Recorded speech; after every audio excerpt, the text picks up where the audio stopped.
Le 15 mars 2022 s'est tenue à l'amphithéâtre de l'Institut français de Mauritanie la deuxième édition du festival international La valeur des mots. Cette édition s'est inscrite dans le cadre de la semaine de la langue française et de la francophonie. Prenant la parole à cette occasion, le président de l'association La valeur d'un mot, M. Yariam Bodj, a remercié les illustres invités conviés et les représentants de l'association de la francophonie en Mauritanie, tout en incitant les participants à donner le meilleur d'eux-mêmes. C'est après le tirage au sort que les équipes sorties des différentes écoles et universités de Nouakchott se sont affrontées. Au total, 12 équipes se sont disputées dans des thématiques telles que l'éducation, le mariage et vie de famille, jeunesse et médias sociaux, le 8 mars et après, jeunesse et développement, jeunesse et migration. Pendant 1h30, les équipes représentées par 2 étudiants par établissement ont eu à échanger, discuter, argumenter pour convaincre le jury. Pour moi-même, tout d'abord, c'est ma famille qui doit me protéger pour la violence contre la femme. Si ma famille m'abandonne, qui va me soutenir? Qui va m'épauler? Donc, moi, ce que je pense, c'est ta famille qui doit être là pour te soutenir, pour te protéger contre cette violence.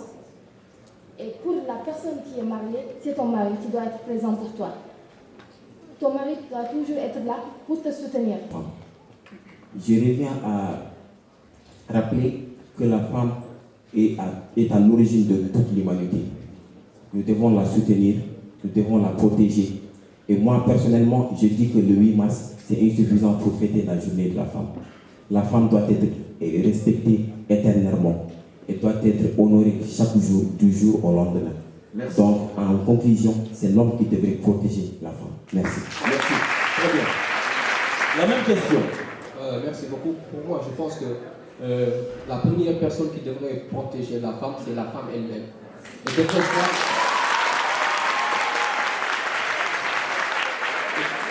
Et devrait voir à elle-même ses droits, ses revendications, et puis l'homme là vient pour le protéger.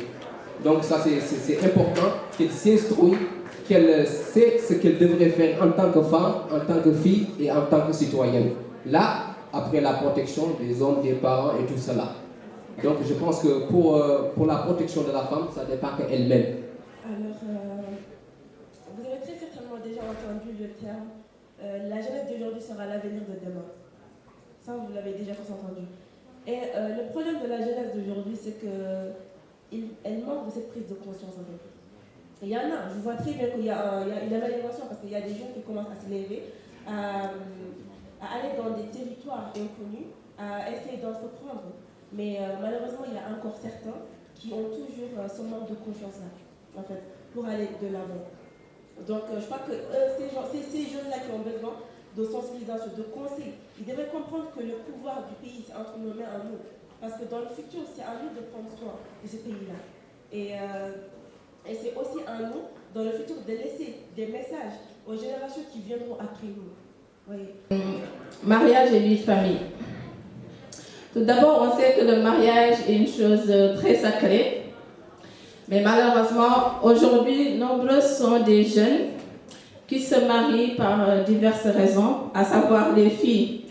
Mes amis se sont mariés, je dois forcément aussi me marier et faire une fête grandiose.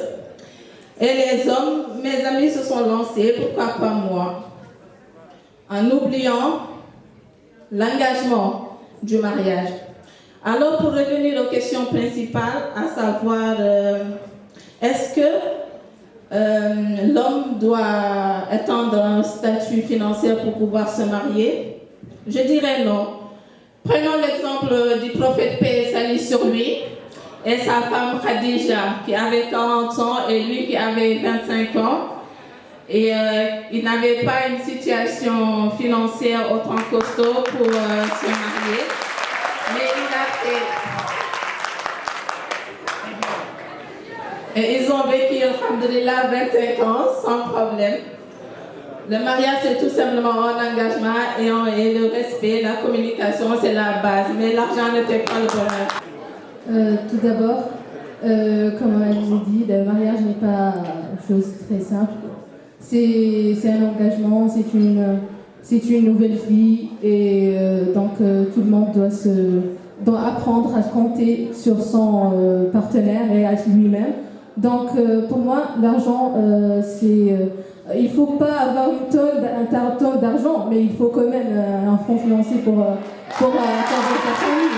En tout cas, bon, il a une famille maintenant et une femme, donc il a besoin d'un fonds pour savoir comment y prendre avec sa famille. Donc, c'est pas lui-même et ni ses parents. Donc, il doit prendre la responsabilité d'en prendre un fonds. Mais oui, on n'a pas dit à une personne qui a une tonne d'argent, mais quand même, un fonds pour épouser une femme.